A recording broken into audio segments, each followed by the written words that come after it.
ওই বেনজিরদের বিরুদ্ধে গ্রেফতারি পরোয়ানা সরকার জারি করতে পারে না, হাইকোর্ট জারি করতে পারে না।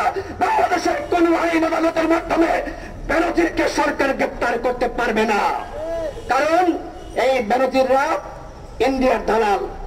বাংলাদেশে যারা ইন্ডিয়ার দালাল রয়েছে তারা ক্ষমতাবান, তারা টাকা পয়সার মালিক হয়েছে, দুর্নীতি লুটপাট করে জনগণের পকেট কেটে তাদের বিচার এই সরকার করার সাধ্য নয়, কারণ তারা ইন্ডিয়ার স্বার্থ হাসিল করছে।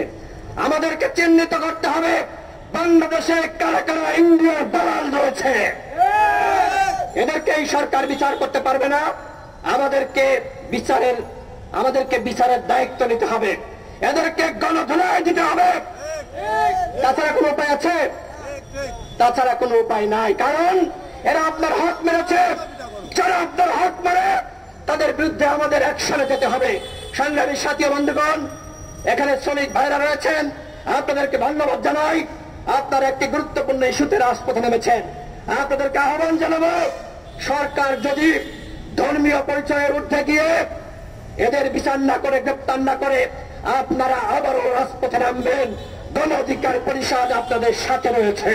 প্রয়োজনে গণ অধিকার পরিষদের নেতৃত্বে যারা বাংলাদেশে সাম্প্রদায়িক দাঙ্গা লাগাতে চায় তাদের বিরুদ্ধে রাজপথে কর্মসূচি ঘোষণা করা হবে।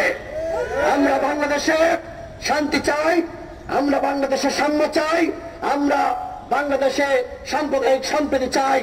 আমরা মহান মুক্তিযুদ্ধের মূলনীতি, সাম্য, মানবিক মর্যাদা, সামাজিক সুবিচার প্রতিষ্ঠার জন্য লড়াই করে যাচ্ছে।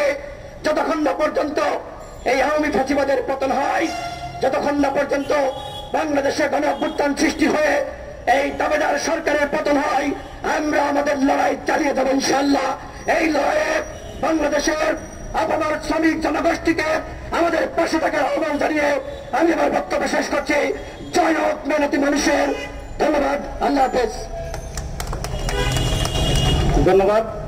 এ পর্যায়ে বক্তব্য নিয়ে আসার জন্য আহ্বান জানাচ্ছি আজকের প্রোগ্রামের সম্মানিত সভাপতি, বাংলাদেশ শ্রমিক অধিকার পরিষদের সম্মানিত সভাপতি